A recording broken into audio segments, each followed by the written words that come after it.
Hello everybody, welcome back to the ASUS YouTube channel. This is JJ once again, and we're bringing you another unboxing and overview for the brand new Z77 series chipset motherboards. Today we're going to be looking at our brand new ROG Z77 Maximus V Gene. Pretty much pushing the limits in terms of what you can do for a Micro ATX motherboard and what is incorporated onto this board. We've pretty much taken all the aspects that could be asked for in terms of the form factor and put it on there, benefiting gamers, enthusiasts, and overclockers.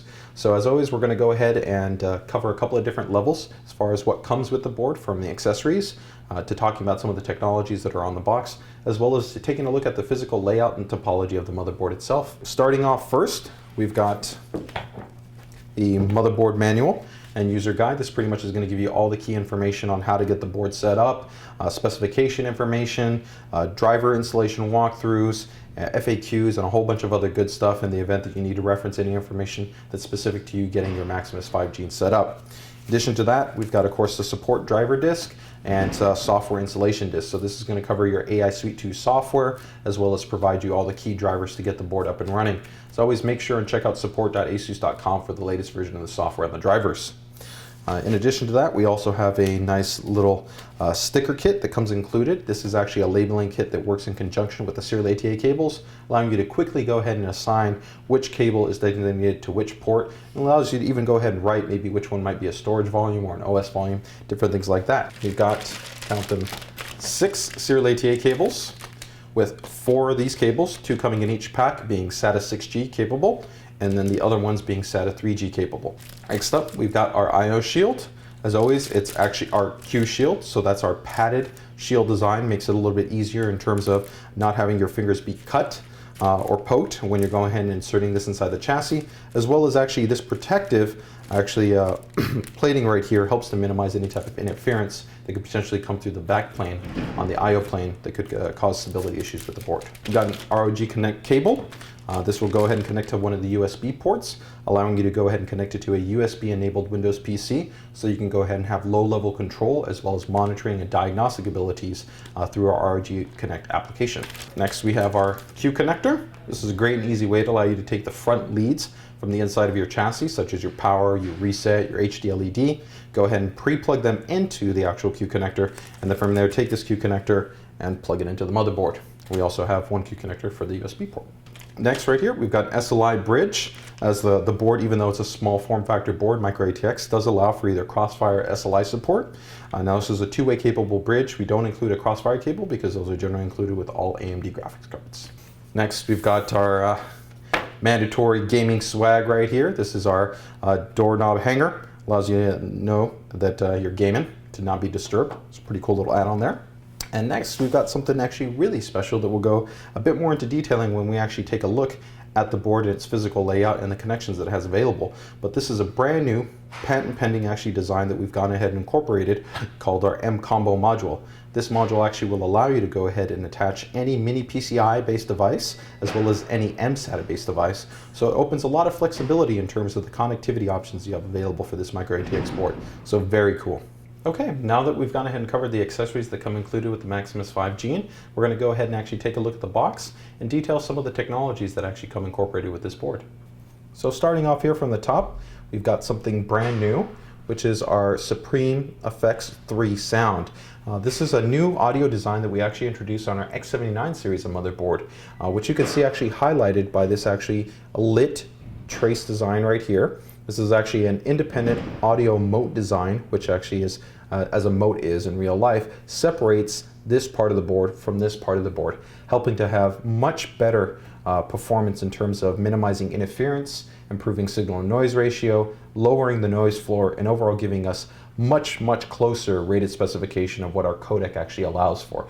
That in conjunction with actually a very high quality 1500 UF cap to add more capacitance, some very good quality soothing caps, and an overall shielded codec really helps to bring up and have this produce the overall best quality integrated motherboard audio.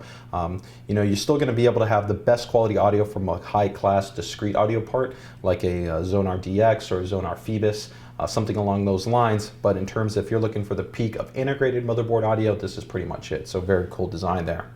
In addition to that, we've got GameFirst packet priority software. This actually works in conjunction with the Intel Gigabit native Ethernet controller that we have on board, but it's a packet priority software that can actually work with any add-on network card. The cool thing about that is, as we noted, we have that M-Combo module. Let's imagine that we went ahead and incorporated a wireless, actually mini PCIe card onto that. Or maybe we had a secondary Ethernet controller that we connected to the PCIe slot, or any other number of different options that we have available.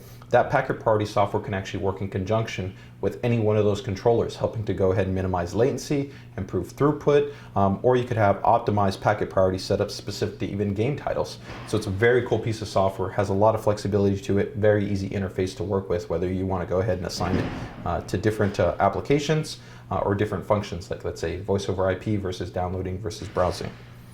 Moving from there, we've got the Lucid Virtual MVP software, which allows us to go ahead and enable such technologies as high performance or virtual vSync. Some very cool technologies that help to improve the overall gaming responsiveness and as well as increase performance and give an overall smoother gameplay experience to anybody that's actually a gamer, which with this being an ROG board, that definitely cuts to the core of our audience. And for you guys that are interested more in that, make sure to check out our Lucid video. Moving over from there, we've got the mPCIe combo card, as we noted earlier. That gives us the flexibility to go ahead and support any type of mini PCIe or mSATA based card simultaneously. So we could go ahead and have, let's say, an mSATA SATA 6G SSD on board, as well as we could go ahead and, let's say, Intel 6230M wireless PCIe mini card attached, giving us both Bluetooth and 802.11 wireless. So a lot of flexibility with that actual module. And the kicker is we'll talk about some of the other functionality you have available to that when we take a look at the topology of the board. ROG Connect, another ASUS exclusive, a really cool hardware implementation that works on a low level through the USB port. We essentially just connect that cable to a USB-enabled PC. They've got a lot of low-level access, whether it's clearing the Cmos, remote monitoring to the system, making low-level adjustments to voltages and clock speeds, or restarting or shutting down the PC. A lot of different functions you have to ROG Connect, not just focused at overclocking. Really, any enthusiast can actually appreciate it. And lastly is a really big one, which is the Extreme Engine Digi2 Plus design. We'll talk a little bit more about that when we take a look at the physical layout of the board, but it's essentially a no-compromise digital design, extending what we've already done on previous ROG boards and our other Z77 boards, bringing over digital power controls to the CPU and the VRM, to the iGPU and to the DRAM, and pretty much giving you unprecedented level of control and granularity of being able to tweak and tune the board to get the best performance out of it. And with it, of course, also being an ROG board, it means that we've picked the best components, whether it's in respect to the capacitors, to the MOSFETs, to the drivers, or the chokes. It's really outstanding in terms of what we're able to do, especially being a Micro ATX board. And you've got some killer software that actually comes included with the unit as well. You've got the full standard version of Daemon Tools Pro. It's a great image mounting and creation tool so that if you want to go ahead and game and mount your ISOs directly so that you don't have to keep putting your disk in to play your game, you can go ahead and utilize that tool, as well as for support for different applications. Very flexible, very cool. We've got a full 1-year license for Kaspersky Antivirus that also has support for actually a stealth mode, which is enhanced to minimize any type of impact that it might have with gaming, as well as to not cause conflicts with, let's say, firewalls or different types of voice over IP clients, things like TeamSpeak and Ventrilo and stuff like that. And then, of course, we have a set of tools from the CPU-Z family like MemTweakit and CPU-Z. So with that covers some of the features that we've got here on the box that relate to the actual Maximus V Gene, but let's go ahead and move over to the actual motherboard itself. Okay, now that we've gone ahead and taken a look at some of the features actually on the motherboard box, let's take at the motherboard itself. So here we've got the Maximus V Gene, and you can see it's an awesome little board in terms of the color scheme and aesthetic, as well as the overall kind of onboard level of componentry that we have here. So first and foremost, we can see here at the top, we've got, of course, an 8-pin power connection, and we can see that, of course, is helping us to supply power to this awesome VRM heatsink and overall VRM implementation that we have on the Maximus V Gene. You can see we have a really nice, beefy heatsink to go ahead and adequately dissipate all the heat that's coming out from our key components like our MOSFETs and our drivers. It's a sintered heat pipe design that goes ahead and goes directly underneath these large heatsink blocks.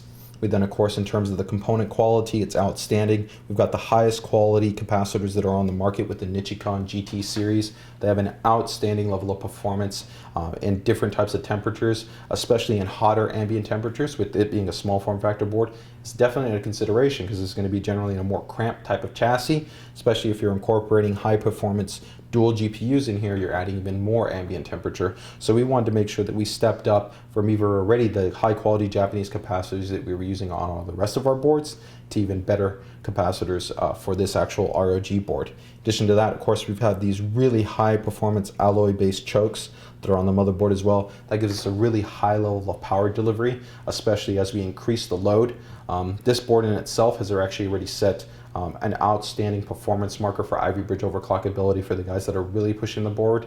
So definitely not going to be compromised in terms of the overall power delivery and the componentry that's on this board. So moving past that, when we're taking a look at some of the connectivity on the top end of the board, we of course have our standard 2 4-pin PWM fan headers. This is great, of course, if you're running like a push and pull fan configuration for intake and then blowing out. You've got the flexibility, of course, to have full manual fan control within the UEFI, as well as in the operating system for those fan headers, and of course taking advantage of our Fan Expert 2 software, which gives you a lot of granularity and control per each one of the headers that is actually on this motherboard.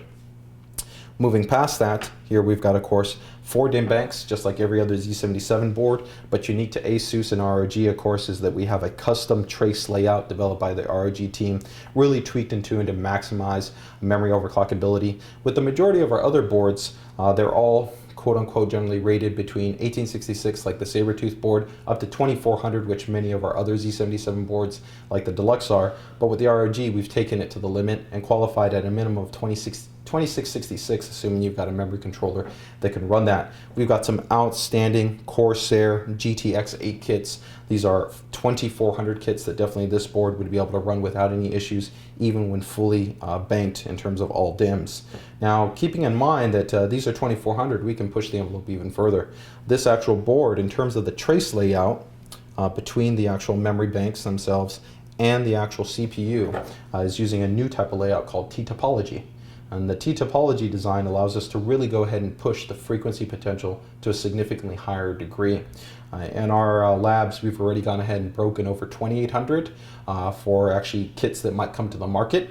And actually, in terms of just pure overclocking potential, we've actually broken over 3000.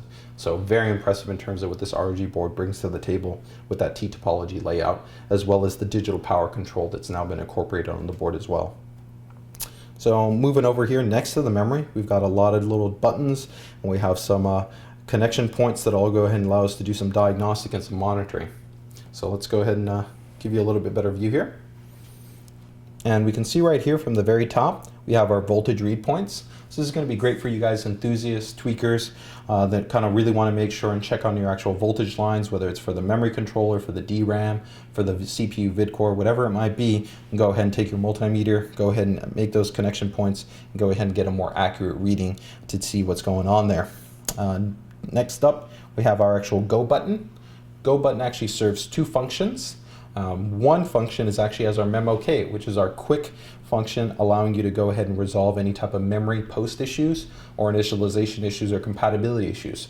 Take for instance, maybe you start initially with 2 DIMMs and then you upgrade to 2 DIMMs later on. Could even be from the same vendor, maybe they're different ICs, maybe you're mixing and matching brands, different things along those lines. You could run into problems. So while you might be able to go in there and take advantage of our rich UEFI, tweak the parameters to make sure everything's compatible and tuned correctly, when you first go to post the system, it might not work right. So that memo-K is going to come to the rescue, make everything okay. Now, the secondary function is going to be the Go button functionality. This works in conjunction with a setting that's within our UEFI. You can go ahead and go in there, store a custom profile, and from there press that button and it will go ahead and load that profile for you. So that's a nice kind of time-saving mechanism that if you're overclocking on the board, you want to start from a preset baseline that you're comfortable with that's already moderately overclocked, as opposed to starting from scratch. You go ahead and define that profile, click the Go button, and be good to go. So moving down from there, we've got a couple of LEDs. These make up our QLED lighting system. This is a diagnostic system that's visual. Instead of using a more complex debug code that uses actually a code format to go ahead and describe to you whether there might be a problem with the memory initializing, the CPU initializing, VGA, any number of different types of problems, you have an LED for the CPU, for the memory, for the DRAM, for the boot device and for the VGA. So with these LEDs, it allows you to quickly see that maybe if you don't have one of the memory modules fully seated, maybe one of them's too tightly set in terms of an overclock parameter or a timing parameter, maybe the graphics card doesn't have the PCIe power fully connected to it, any number of different variables, you could quickly look at this LED indicator and go ahead and see, wow, that LED's locked, I know where that issue is, I can go ahead and go to that part of the board and attempt to resolve the issue. With this board, there's actually going to be a lot of diagnostic parameters, not only this QLED mechanism, but we do have an actual debug code and also some diagnostic functions that we'll talk about for Rog Connect. Moving down from there, we can see we've got the, of course, 24-pin power connection. On the inside, we've got one of the actual chassis fan headers, which of course are controllable via our Fan Expert 2 options, whether it's within the UEFI or an AI Suite 2. Some of the updates that we've made for this generation is that the Fan Expert 2 functionality does allow us to have control for 3-pin fan headers, for 3-pin fans for the chassis fan headers. Now moving here, we can see that we have a front USB 3 port. This front USB 3 port is actually powered by the Intel native PCH USB 3, but we can go ahead and extend the performance of this actual port utilizing our USB 3 boost technology, taking it from that bot mode of operation into turbo mode of operation, and that can significantly extend the overall performance to actually upwards of 400 megabytes for both read and write performance with high-speed devices. Moving down from there, we've got, of course, our right angle Sata Connectivity, where we've made some tweaks to it.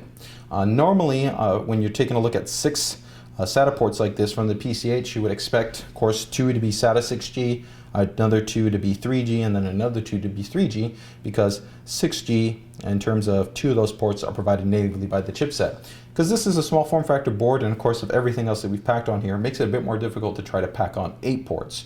So what we have gone ahead and done is actually remove 2 of the 3G ports and replace them with an add-on controller. So we have the high performance AS Media 1061 providing us 2 SATA 6G ports. We then have the 2 SATA 6G ports also from the native PCH, and then 2 3G ports that are provided from the native PCH. So in total, you've actually got 6 SATA 6G ports. In addition to that, if you factor in that you have that ability to go ahead and run that mSATA module on our mCombo card, then you can actually count that as even another SATA port. So very cool. Moving down from there, we've got, of course, our debug code. This is a classic way for kind of tweakers and enthusiasts that are very comfortable with debug codes to be able to reference any type of issues that could be causing an issue during the post process, and they can go ahead and reference that information in the manual, or if they're aware of what the code is denoting, then they can go ahead and just reference that part, go ahead and get their system back up and running. Next up right here, at the bottom end, we've got our chassis front header connections. This is going to be for things like the power, the reset, HD LED, and things like that. And that's also going to work in conjunction with our Q connector. Next up from here, we've got another chassis fan header. So of course this is controllable via Fan Expert 2. And just like the rest of them, they support our full automatic auto calibration in terms of checking the minimum and maximum fan rotation speeds and making adjustments to those in AI Suite 2 via the Fan Expert 2 software.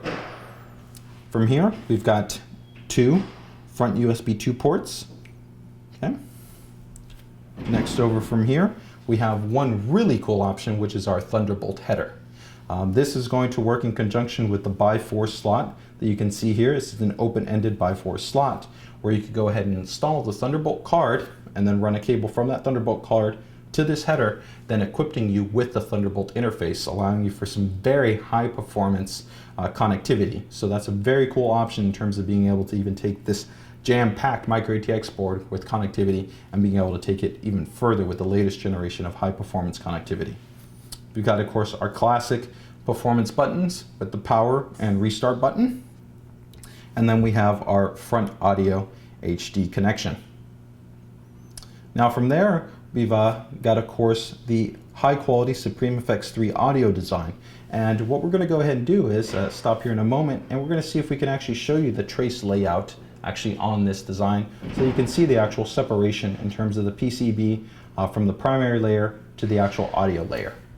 Okay, so we've gone ahead and removed our motherboard from the stand, and we just want to go ahead and actually show you the isolated audio design for the SupremeFX 3 audio implementation, where the actual audio section is independent PCB-wise from the other portion of the board. And this is reinforced by actually our lit audio design, there's a separation line that once you have this connected to the chassis will actually illuminate red. Right now I just have an actual light behind it to go ahead and show you this. Now that we've gone ahead and covered SupremeFX 3 in a little bit more detail, you can see some of the really cool design implementations there. We've already, of course, covered the 1500 UF cap and the high quality capacitors that we're using to power that. We can go ahead and continue to move forward and take a look that we've got an additional 4-pin chassis fan header right here. This is great for any of the back chassis fans that are going to be required for additional airflow in a small form factor chassis. And moving from there, we're going to take a look at the PCIe connectivity.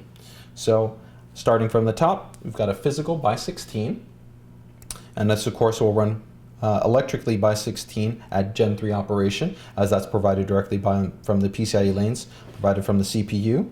We then jump down to another physical by 16. Now this board does support Sli and Crossfire. Now if you were to go ahead and equip that, these two will then jump down to by 8 operation, but they'll still be Gen 3, so you still have significantly increased efficiency as well as actually increased bandwidth. And then you have 1 by 4 PCIe slot, which is actually open to allow you a little bit more flexibility with certain expansion cards. Okay, now that we've gone ahead and covered the actual physical connections and the overall topology of the board, we're taking a look here at the actual back I/O with the input and output as well as the display functionality that the board has to offer. Now first and foremost, right here at the top, we've got something really cool in regards to our M-Combo module. Now you can see that there's actually 2 cards installed on this module. Below, we actually have an mSATA SSD. So technically, we wouldn't even able to have to attach an SSD to our SATA ports to be able to install the operating system. We could run it all directly from this actual mSATA, or we could go ahead and use that as an actual SSD cache, assuming we were using a larger hard drive, like a 2 terabyte hard drive. So that's a very flexible option. Now on top of that, we've got the mini PCIe slot, the mini PCIe slot. With this mini PCIe slot, we've gone ahead and installed a Intel 802.11n 6230 wireless module with Bluetooth support.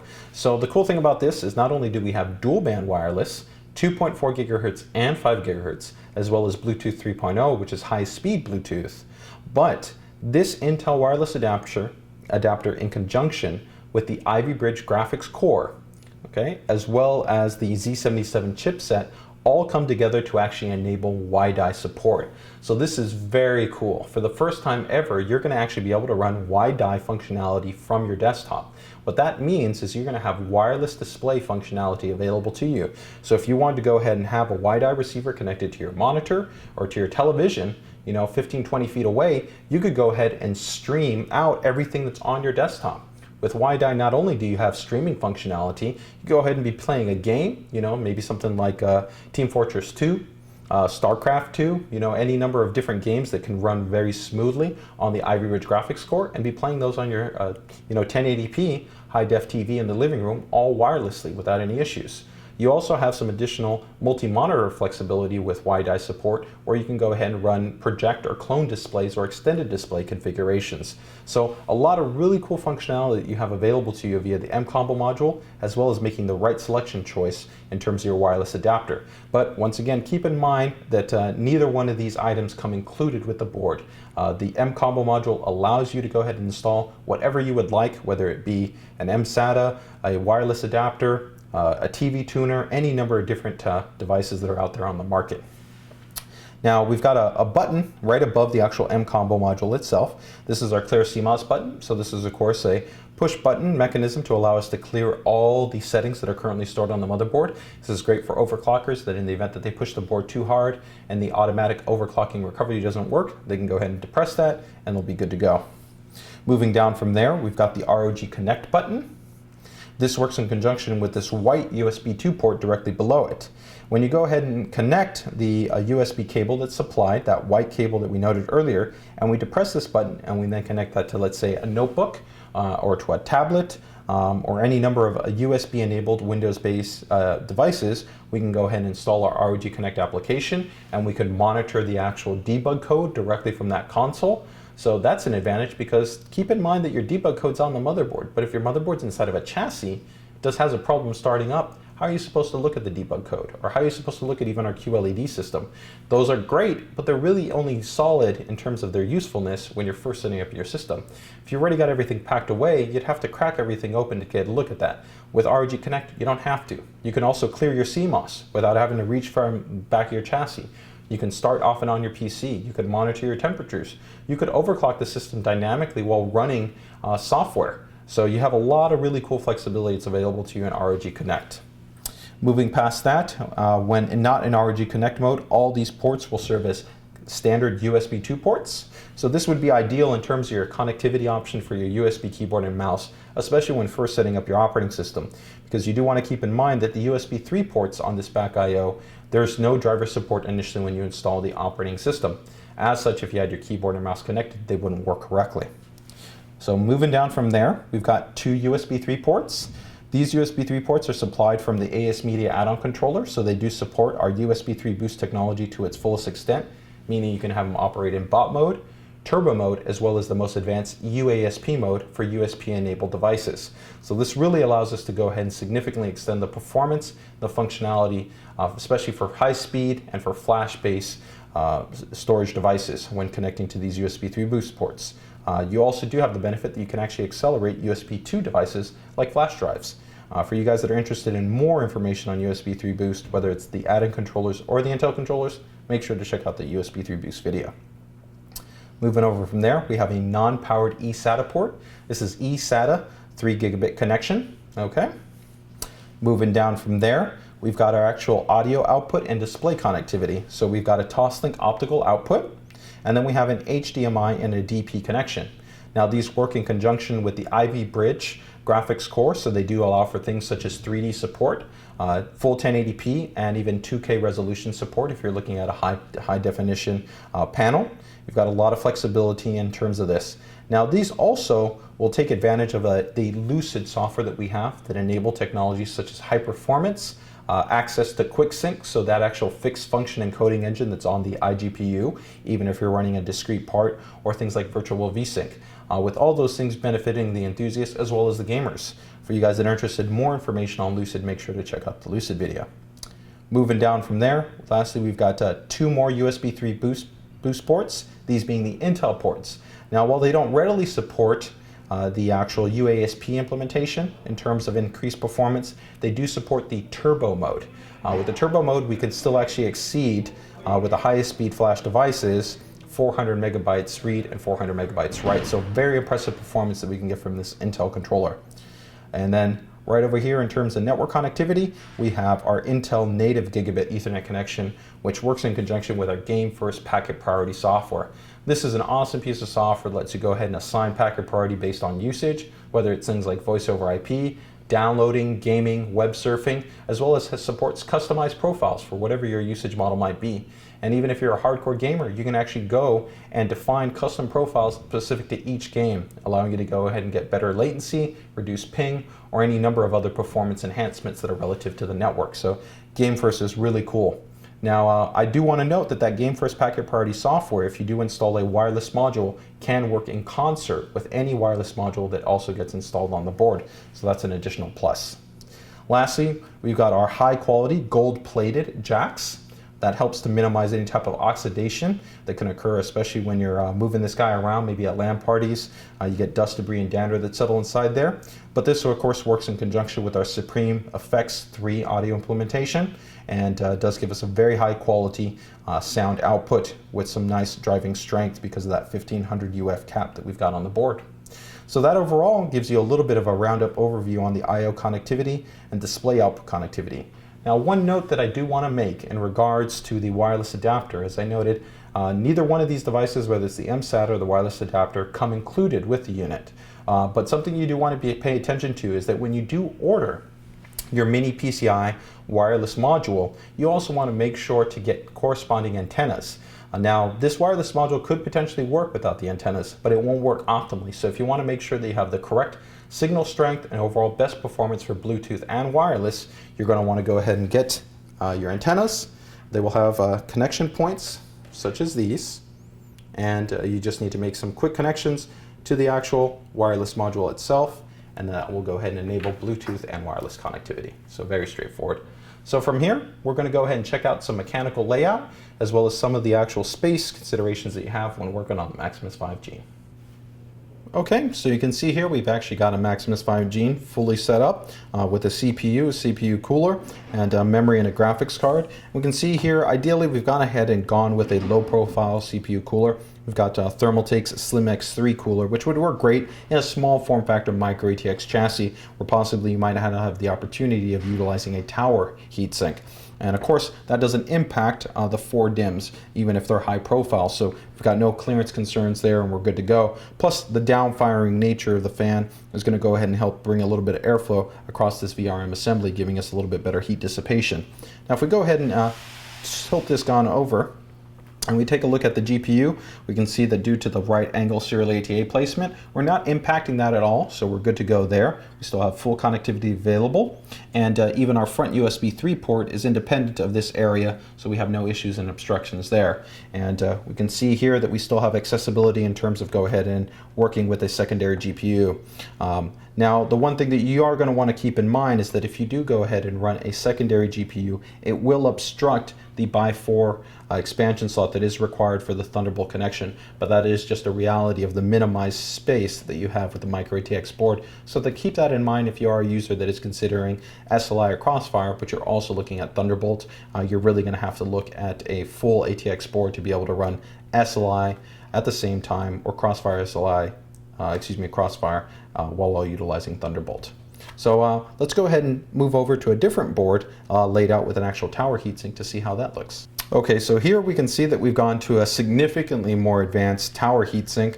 We've gone ahead and equipped a Thermaltake's outstanding Frio CPU cooler. This is a large tower heatsink with dual 120mm fan support. So this is really focused at people that are looking to overclock this board, take advantage of the UEFI and the advanced VRM and really push it. That being said, there are some considerations you're going to have to keep in mind, especially on this smaller board. So one is because of the large nature of this actual CPU cooler, it is going to slightly obstruct that first bank of memory. So you are going to want to go ahead and utilize a lower profile kit of memory. So take for instance, Corsair produces a low profile kit of Vengeance, or their XMX3 line that also use heat spreaders are low profile inherently. So those would fit there without any issues, but keep in mind the taller profile Dominator kits would generally have an issue in terms of running with this space. Now we can see here that even with the GPU, there isn't any overall obstruction issues with having this GPU in place, even with the large tower heatsink.